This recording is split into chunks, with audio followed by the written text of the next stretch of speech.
Bonjour les parents, verts et prudents. Comment entourer vos enfants d'un environnement favorisant la santé? Aujourd'hui, je vous propose d'aborder un autre sujet à enjeu dans la salle de bain, et plus généralement dans toute la maison, les bouches d'aération. Et dans cette vidéo, on va voir ensemble des bonnes pratiques classiques pour améliorer la qualité de l'air intérieur pour les enfants. Bonjour à tous et bienvenue dans cette nouvelle vidéo de mon défi une vidéo par jour pendant 30 jours pour fêter la sortie de la recherche du savon magique. Je suis Guillaume et sur cette chaîne, je partage des conseils et des astuces pour vous aider à entourer les enfants d'environnements plus sains, avec moins de pollution et plus de nature. Si c'est votre première visite, je vous invite à télécharger mon guide offert qui vous donne les essentiels pour bien démarrer en santé environnementale pour parents. Le lien est dans la description. La bonne pratique que je souhaite partager avec vous aujourd'hui, elle est directement issue du guide de consultation sur la qualité de l'air intérieur à l'attention des médecins, élaboré dans le cadre du réseau ISE. Et cette bonne pratique, c'est vérifier que les bouches d'extraction ne sont pas obstruées ou encrassées, afin d'assurer une bonne circulation de l'air. La qualité de l'air dans les habitations est un enjeu majeur de santé publique. Nous et nos enfants, nous passons beaucoup de temps à la maison. Et puis aussi, on y trouve des sources spécifiques de polluants. On a déjà vu pas mal dans des vidéos précédentes. Et dans les environnements intérieurs, ces émissions n'ont qu'un volume restreint pour se diluer, le volume restreint du bâtiment. Alors pour améliorer la qualité de l'air intérieur, il y a deux grands moyens.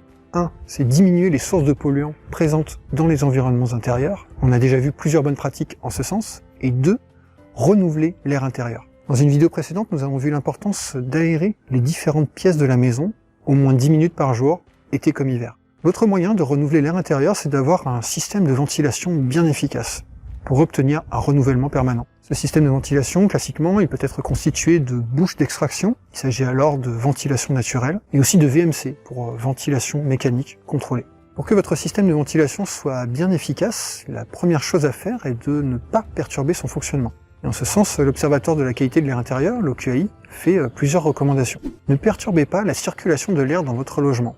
N'arrêtez pas les systèmes de ventilation mécanique, VMC. Ne bouchez pas les ouvertures d'aération ou ne les cachez pas derrière un meuble ou un revêtement. En complément, l'OQAI rappelle aussi l'importance de permettre une bonne circulation de l'air entre les pièces. En particulier, veillez à ce qu'il y ait toujours sous vos portes un espace de 2 cm pour permettre à l'air de passer. Bon, alors personnellement, j'avais pas bien en tête cette recommandation et je l'ai découverte quand mon propriétaire un jour a demandé à son prestataire de venir scier la porte de ma cuisine. Bon, d'ailleurs, je vous invite aussi à jeter un coup d'œil à vos propres portes chez vous pour voir s'il y a bien au moins 2 cm d'espace en bas. Pour avoir un système de ventilation efficace, la deuxième chose importante, c'est de le nettoyer régulièrement. En effet, puisqu'un flux d'air le traverse en permanence, une couche de poussière a tendance à se déposer sur la grille d'aération. Bon, mais régulièrement, ça veut dire quoi? Alors, certains organismes de référence donnent un ordre de grandeur. Par exemple, pour le ministère chargé de l'écologie, c'est 1 fois par an, minimum. Pour l'ADEME et le CHRU de Lille, c'est plutôt 1 fois par trimestre.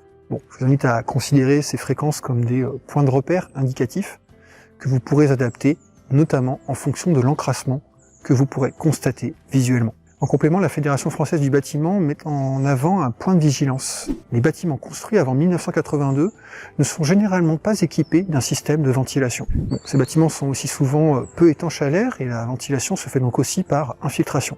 Mais lors de travaux de rénovation, il faut être vigilant, car l'isolation des parois et des fenêtres peut rendre ces bâtiments bien plus étanches à l'air.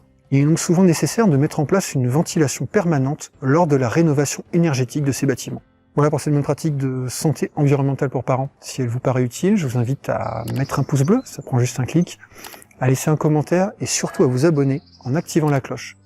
C'est important pour que YouTube comprenne que le contenu de cette chaîne est utile et favorise sa diffusion. Je vous rappelle que je fais cette vidéo pour fêter la publication de la recherche du savon magique, qui est disponible dans toutes les bonnes librairies francophones. Je vous rappelle aussi que je vous offre un cadeau si vous l'achetez dans une librairie physique. Envoyez-moi une photo de votre ticket de caisse à l'adresse qui apparaît à l'écran et qui se trouve dans la description. Je vous enverrai une checklist pour agir sur les autres sources potentielles de polluants dans la salle de bain. Un bon complément au livre donc pour réduire les expositions préoccupantes du quotidien. Une bonne partie de ce défi de 30 jours sera consacrée à répondre à vos questions, donc vous pouvez m'indiquer en commentaire les questions que vous avez en lien avec un problème ou une frustration par rapport à l'environnement de vos enfants au sens large. J'essaierai de faire un maximum de vidéos-réponses dans les prochains jours. Voilà, je vous dis à demain pour la prochaine vidéo. En attendant, je vous invite à faire partie des parents verts et prudents, des parents qui s'assurent du bon fonctionnement du système de ventilation dans leur maison. À demain.